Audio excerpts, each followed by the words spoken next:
Alors, Monsieur Cosentino, expliquez-nous pourquoi les barrières à géométrie fractale pourraient être la solution pour parer à l'avancement des mers. Très bonne question. Et là, il y a beaucoup de choses donc à dire, tant au niveau des expériences, tant au niveau des observations qu'on en appelle des observations empiriques.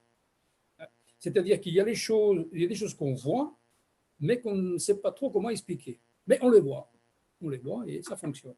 Je vais donc citer bien sûr une des personnes qui travaille beaucoup là-dessus, c'est M. Bernard Sapoval. Mais avant de parler de M. Bernard Sapoval, j'aimerais parler de les fractales qui existent dans la nature. Il y aurait trop à dire là-dessus aussi. Je cite par exemple les poissons qu'on appelle poissons globes.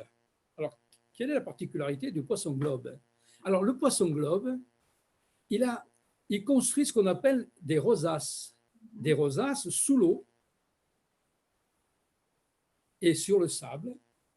Pourquoi faire? Pour atténuer la vitesse des courants destructeurs. Il y a des courants sur l'eau, il y a des courants sous l'eau. Mais les courants sous l'eau sont destructeurs. Que font les poissons globes? Ils construisent des rosaces. Alors, c'est intéressant de regarder la nature parce que c'est avec la nature qu'on a aussi des pistes de recherche. On a constaté que souvent les choses, comment dire, on copie la nature. On copie la nature, donc ça vaut le coup de regarder ce qui se passe dans la nature. Alors Bernard Sapoval, nous allons dire un certain nombre de choses. Pourquoi? Parce que c'est un physicien donc des solides. Alors j'aimerais citer sa biographie, puisque c'est très intéressant les travaux qu'il mène. Alors, M. Bernard Sapoval est un physicien des solides, directeur de recherche au CNRS. Il est l'auteur du livre Universalité et fractale, paru en 1997, et récompensé donc du prix de la culture scientifique et technique du ministère de l'Éducation nationale. Voilà, fin de citation pour M. Bernard Sapoval, mais il y a beaucoup de choses à dire sur M. Bernard Sapoval. Sur ces travaux, on peut ajouter quelque chose de très, très important. Concernant, par exemple, tout à l'heure, on avait parlé de la Normandie, avec le combat qu'il y a entre les vagues donc, et les falaises. Alors, voici ce qu'il dit dans un article que je cite assez rapidement, bien sûr.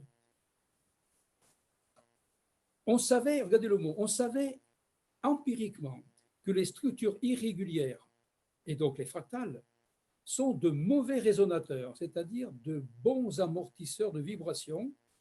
Une idée me travaillait depuis longtemps. Donc, ici, il travaillait, bien sûr, entre crochets. Les côtes fractales amortiraient bien les vagues.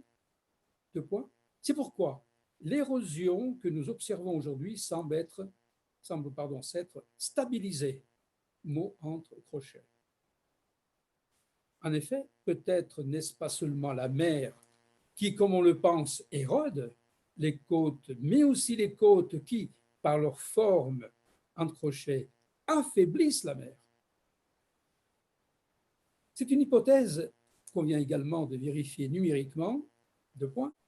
L'érosion d'une côte cesse lorsque celle-ci devient une fractale de dimension exactement égale à 4/3. Donc, c'est fin de citation pour ce texte. Voici donc une autre citation.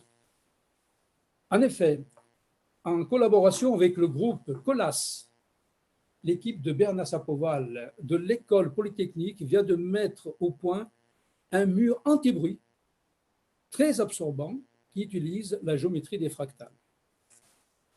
Fin de citation.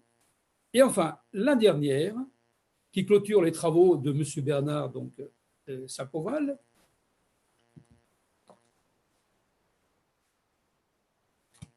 Donc, je ne vais pas citer les pages parce que c'est vrai que ça nous demande du temps, mais c'est important de citer après donc, la référence avec laquelle je lis ces informations importantes. Alors, voici donc ce qui est dit ici à la page 100. Mais surtout, les objets fractales ont une propriété qui nous intéresse ici, tout particulièrement, donc 2 points, ce sont de piètres résonateurs.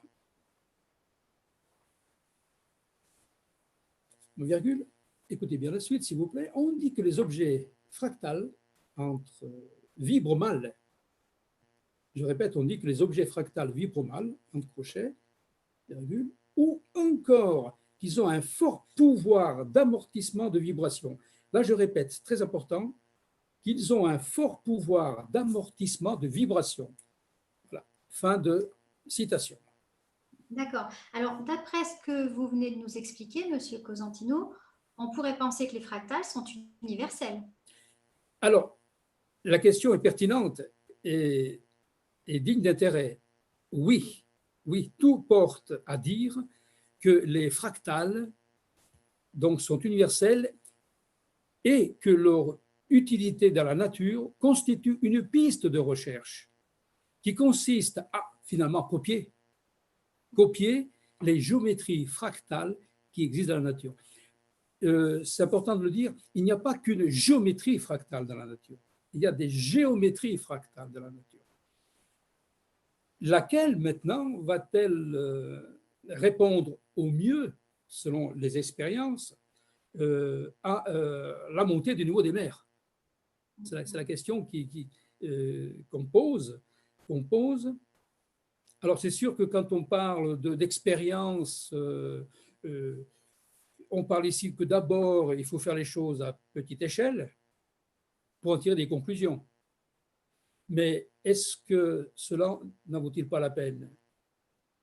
Car comme vous l'avez dit en début de vidéo, environ une personne sur 40 est quand même concernée par ce fléau qu'est donc l'avancement des mers. Alors, voilà, nous en arrivons à cette conclusion que, eh bien, sur les travaux de M. Bernard Sapoval, il est important d'amortir, de canaliser ces vibrations. Au terme de cette vidéo, que pouvons-nous conclure? Alors tout d'abord, merci beaucoup pour donc cette vidéo, pour vos questions, en espérant que cette vidéo soit partagée par le plus grand nombre à travers le monde, afin qu'elle suscite des réflexions, des conversations au sein des responsables des conservatoires des littoraux, des mers, des industriels, des architectes, des ingénieurs.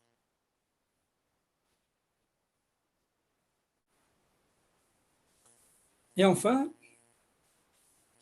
pour ceux qui veulent en savoir un peu plus sur moi, puisque je m'occupe des sciences de l'univers, je cite rapidement donc l'ouvrage numéro, le tome 1, voilà, qui est Origine et destin de notre univers par une nouvelle cosmologie, de l'atome jusqu'au confins du cosmos, publié en 1993. Et enfin le tome 2,